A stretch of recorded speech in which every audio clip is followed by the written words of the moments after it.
Hello student, कैसे हैं आप लोग। पिछले वीडियो में कक्षा 10 वाले फिजिक्स में पहले चैप्टर में अवतल दर्पण से प्रतिबिंबों का बनना पढ़े। उसमें 6 स्थिति आप लोग पढ़े कि जब अवतल दर्पण के सामने वस्तु को कहाँ कहाँ रखा जाता है तो इसका प्रतिबिंब कहाँ कहाँ बनता है, कैसे बनता है, किस प्रकार बनता है। तो 5 स्थिति में उसमें प्रतिबिंब वास्तविक बनता था और बस एक ही स्थिति में P और F के बीच जब वस्तु रखा गया तो उस स्थिति में प्रतिबिंब आभासी बना और दर्पण के पीछे बना और वस्तु से बड़ा बना। तो 6 स्थिति आप लोग पढ़ लिए और आशा करते हैं कि आप लोग इसे प्रैक्टिस भी कर लिए होंगे। अब आइए चलते हैं इसी क्रम में उत्तल दर्पण से प्रतिबिंबों का बनना। अब उत्तल दर्पण से प्रतिबिंब कैसे बनता है, किस प्रकार बनता है। तो पहला स्थिति है जब वस्तु अनंत पर स्थित हो।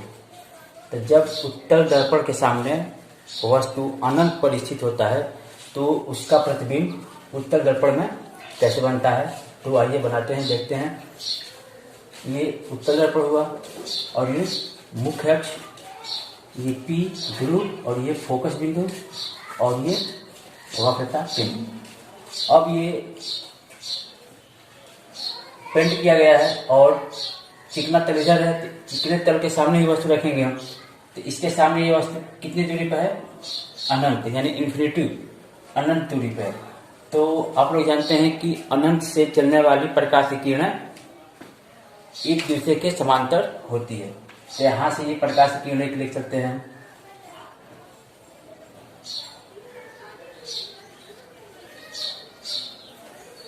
एक और प्रकाश किरण लिख सकते हैं।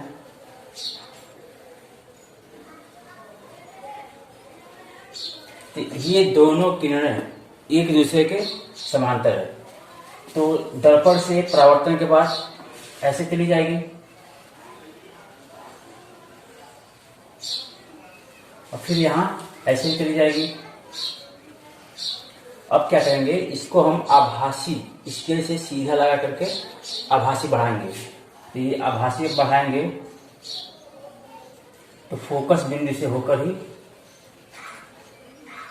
जाती है। तो आप लोग ये पढ़े हैं पहले नियम में कि ये मुख्य अक्ष है तो मुख्य अक्ष के समांतर ये भी है, ये भी है। तो मुख्य अक्ष के समांतर चलने वाली प्रकाश की किरणें दर्पण से परावर्तन के बाद फोकस बिंदु से होकर जाती है या आती हुई प्रतीत होती है। तो जहां दो परावर्तित किरणें एक दूसरे को काटती है या मिलती है वहीं पे बनता है प्रतिबिंब। तो प्रतिबिंब कहाँ बना है, फोकस बिंदु पे ही बना है और बिंदु के आकार का बना है और आभासी बना है और वस्तु से बहुत छोटा, यानी बिंदु के आकार का। यहाँ पे लिख देंगे प्रतिबिंब वस्तु से बहुत छोटा बिंदु के आकार का, बिंदु के आकार का आभासी सीधा। जब भी प्रतिबिंब आभासी बनता है तो सीधा होता है, यानी सीधा बनने का मतलब कि आभासी में प्रतिबिंब बनेगा। और क्या बना है, दर्पण के पीछे। एक और लिख देते हैं, सीधा फोकस बिंदु पे, फोकस बिंदु पे तथा दर्पण के पीछे बनता है। तो फर्स्ट केस में आप लोग देख लिए कि जब वस्तु अनंत पे था तो उसका प्रतिबिंब कहाँ बना, फोकस बिंदु पे बना और एक बिंदु के आकार का बना। और बिंदु का डिफाइन करेंगे तो जिसकी लंबाई होती है ना, चौड़ाई होती है, वही क्या होता है, बिंदु होता है, एक बिंदु। तो मान लेते इसकी कोई लंबाई ही नहीं है, ठीक ना, ये बिंदु के आकार का है। दर्पण के पीछे बनेगा और आभासी बनेगा और सीधा बनेगा। कब, जब वस्तु अनंत पे स्थित हो। तब आइए देखते हैं दूसरे केस का। दूसरी स्थिति में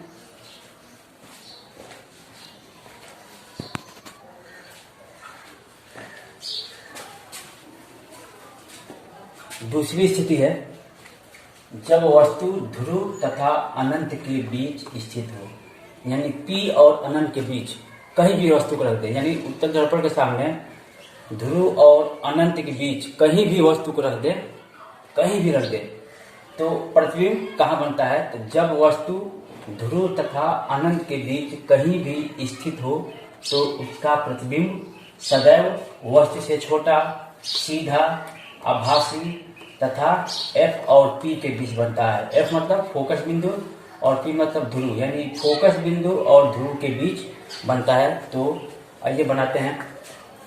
उत्तल दर्पण है, ये PFC, ये वस्तु ध्रुव और अनंत के बीच कहीं भी हम रख देंगे, यहाँ कहीं भी रख देंगे तो प्रतिबिंब एक ही जगह बनेगा। अब यहाँ पे वस्तु रखे हैं, ये वस्तु हुआ। अब यहाँ से ये मुख्य अक्ष है, इसके समांतर प्रकाश किरण ऐसे जाएगी, तो मुख्य अक्ष के समांतर चलने वाली प्रकाश की किरण दर्पण से परावर्तन के बाद फोकस बिंदु से होकर जाती है, ये तो ऐसे चली जाएगी। अब इसको हम आभासी बढ़ाएंगे, इसके से सीधा चला गया, यानी आती हुई प्रतीत हो रही है फोकस बिंदु से। एक और किरण की जरूरत पड़ेगी हमको, तो यहाँ से हम C से ले चलेंगे, यानी C से आती हुई प्रतीत होगी, यानी वक्रता केंद्र से। तो यहाँ हम ले चलते हैं, वक्रता केंद्र से जाने वाली प्रकाश की किरण दर्पण से परावर्तन के बाद पुनः उसी मार्ग पे वापस चली जाती है, उसी मार्ग पे वापस चली गई। अब इसको हम आभासी बढ़ाएंगे, तो वक्रता केंद्र से आती हुई प्रतीत हो रही है। कहाँ पे कटा है? यहाँ पे कटा है, इसको मिला देंगे यहाँ पे हम A' B'। तो प्रतिबिंब सीधा बना है, सीधा बना है, वस्तु भी सीधा है, ये भी सीधा है।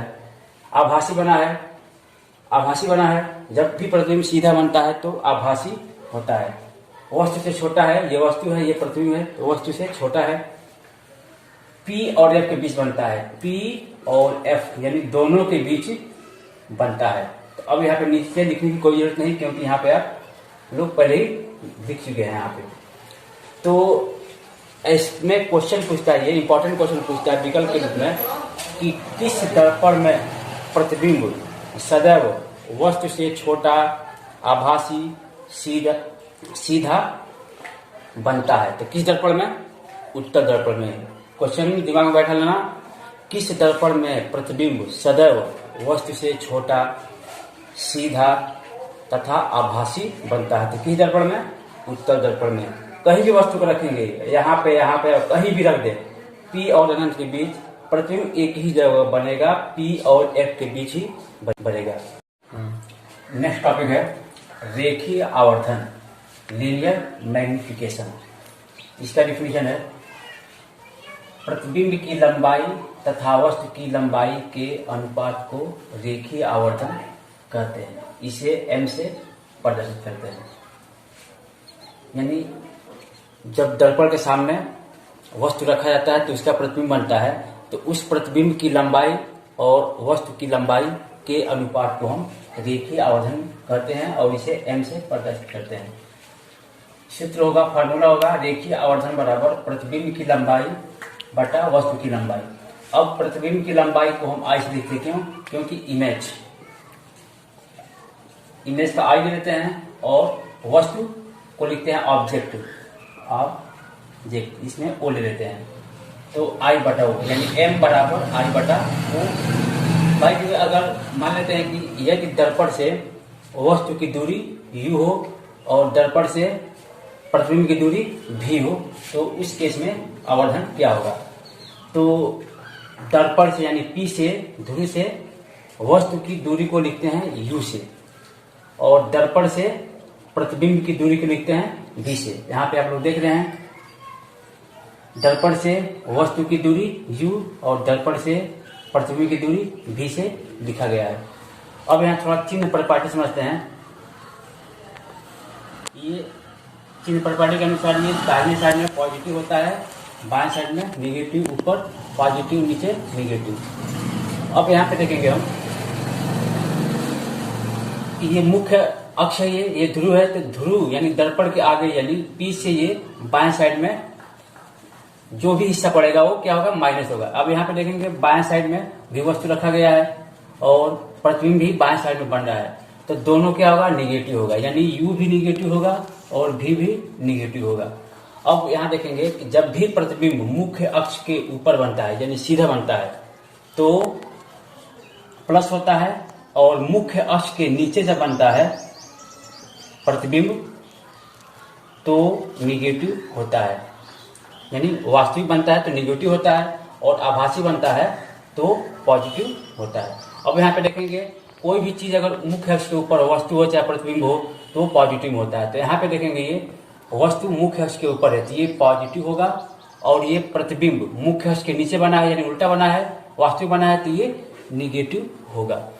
अब यहाँ देखते हैं त्रिभुज, दो त्रिभुज इसमें देखते हैं। इसमें त्रिभुज ए डैश बी डैश पी, ए डैश बी डैश पी, ये त्रिभुज और ए बी पी, ये दोनों त्रिभुज जब सिद्ध करेंगे तो समरूप होगा, और जब समरूप होता है दो त्रिभुज तो उसके संगत भुजाओं का अनुपात क्या होता है, बराबर होता है। तो यहाँ पे देखेंगे ये दोनों त्रिभुज समरूप होगा तो ए डैश बी डैश बटा A B, A dash B dash बटा ए बी, इनका अनुपात बराबर पी बी डैश बटा P B, P B dash ये भुजा बटा इसका अनुपात पी बी।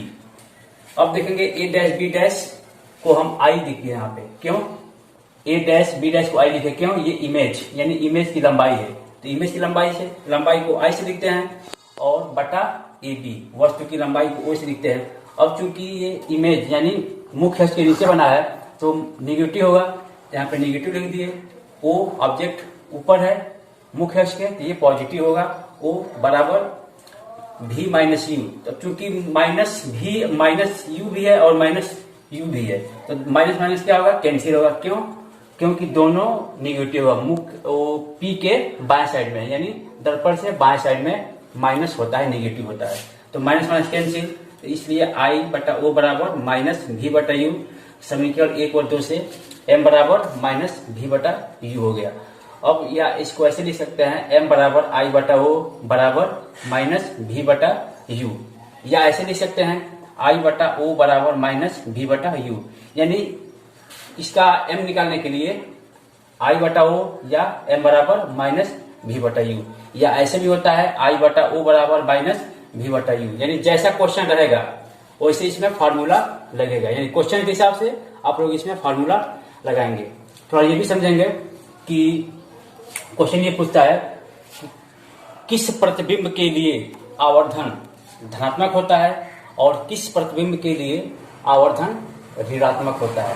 तो यहाँ पे ये समझेंगे कि उल्टे प्रतिबिंब के लिए, यानी ऐसे पहले क्वेश्चन किस प्रतिबिंब के लिए आवर्धन धनात्मक होता है, तो सीधे प्रतिबिंब के लिए, सीधे मतलब आभासी, तो जब भी प्रतिबिंब सीधा बनता है तो आभासी होता है, तो सीधे प्रतिबिंब के लिए आवर्धन धनात्मक होता है। दूसरा क्वेश्चन किस प्रतिबिंब के लिए आवर्धन ऋणात्मक होता है, तो उल्टे प्रतिबिंब के लिए, उल्टा प्रतिबिंब जब बनता है तो वास्तविक होता है, तो उल्टे प्रतिबिंब के लिए आवर्धन ऋणात्मक होता है। ठीक है, यानी m बराबर प्लस लिखते हैं, m बराबर माइनस निगेटिव लिखते हैं, तो ये आभासी प्रतिबिंब के लिए है और ये वास्तविक प्रतिबिंब के लिए। अब ये भी क्वेश्चन जैसे पूछता है कि किस दर्पण की फोकस दूरी धनात्मक होती है और किस दर्पण की फोकस दूरी ऋणात्मक होती है। तो चिन्ह परिपाटी के अनुसार देखेंगे यहाँ पे, अगर मान लेते हैं यहाँ पे हम अवतल दर्पण बना लिए, अवतल दर्पण यहाँ बनाते हैं, अवतल दर्पण मुख्य, तो यहाँ पे दाहिने साइड में पॉजिटिव होता है, बाएं निगेटिव, ऊपर प्लस नीचे माइनस। अब चूंकि यहाँ इसकी फोकस दूरी बाएं साइड में है, वक्रता केंद्र भी बाएं साइड में है, तो बाएं साइड में क्या होता है, माइनस होता है, और P और F के बीच की दूरी को F कहते हैं, यानी फोकस दूरी कहते हैं। तो जाहिर सी बात है कि अवतल दर्पण की फोकस दूरी निगेटिव होगी, यानी माइनस होगी, क्यों, बाएं साइड में है, P के बाएं साइड में है, अब बाएं साइड में क्या होता है, निगेटिव होता है। दूसरा, किस दर्पण की फोकस दूरी धनात्मक होती है, तो उत्तल दर्पण का देखते हैं, ये उत्तल दर्पण हुआ, ये इधर दाहिने पॉजिटिव, बाएं माइनस F और ये C, P और F के बीच की दूरी को स्मॉल f कहते हैं, फोकस दूरी। अब यहाँ पे देखेंगे ये P से ये दाहिने साइड में पड़ रहा है, तो दाहिने साइड में क्या होता है, प्लस होता है, यानी उत्तल दर्पण की फोकस दूरी धनात्मक होती है, यानी अवतल दर्पण की फोकस दूरी नेगेटिव यानी ऋणात्मक और उत्तल दर्पण की फोकस दूरी धनात्मक होती है। ये भी क्वेश्चन पूछता है कि किस दर्पण की फोकस दूरी अनंत होती है, तो समतल दर्पण की फोकस दूरी अनंत होती है। क्यों? क्योंकि ये प्लेन होता है, गोल नहीं होता है, ठीक है ना, गोले का भाग नहीं होता है। ये तो अवतल उत्तल गोले का भाग होता है, खोखले गोला का, लेकिन ये प्लेन होता है, इसलिए इसकी फोकस दूरी अनंत होती है। क्वेश्चन पूछ सकता है कि किस दर्पण की फोकस दूरी अनंत होती है, तो समतल दर्पण की फोकस दूरी अनंत होती है। तो आशा करते हैं कि आप लोग इसे अच्छे से समझ लिए होंगे। बाकी आप लोग अगले वीडियो में पढ़ेंगे। Thank you.